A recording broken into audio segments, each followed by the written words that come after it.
Nord de Moncton, là où l'entreprise Twin Resources effectue des tests sismiques pour trouver du gaz de schiste dans le sous-sol de la région.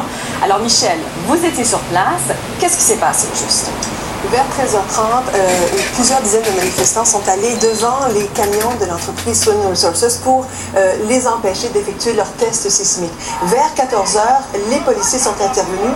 Ils leur ont demandé de bien vouloir se déplacer pour laisser passer les camions. Des manifestants ont refusé et c'est à ce moment-là qu'il y a eu 8 premières arrestations. Je dis première arrestation parce qu'il y en a eu d'autres vers 15h30 au moment où les camions de l'entreprise ont voulu quitter les lieux, 4 autres arrestations. Donc pour un total aujourd'hui de 12 arrestations. Et ce qui surprend les manifestants, c'est que ce sont surtout des Autochtones qui ont été arrêtés aujourd'hui. Mais la chose la plus concernante était qu'une des femmes était très enceinte, plus que 8 mois. Et elle a été arrêtée aussi? Oui, elle a été arrêtée.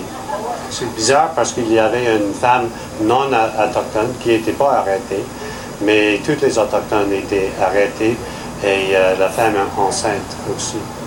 Ça commence à faire beaucoup d'arrestations ces dernières semaines.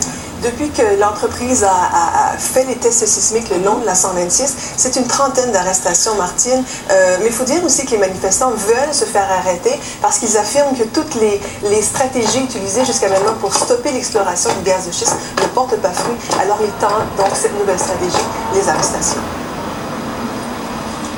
C'est le seul moyen d'arrêter les camions. On a tout essayé. Ça fait 2 ans.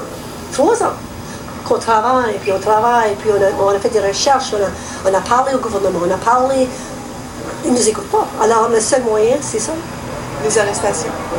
On est rendu là.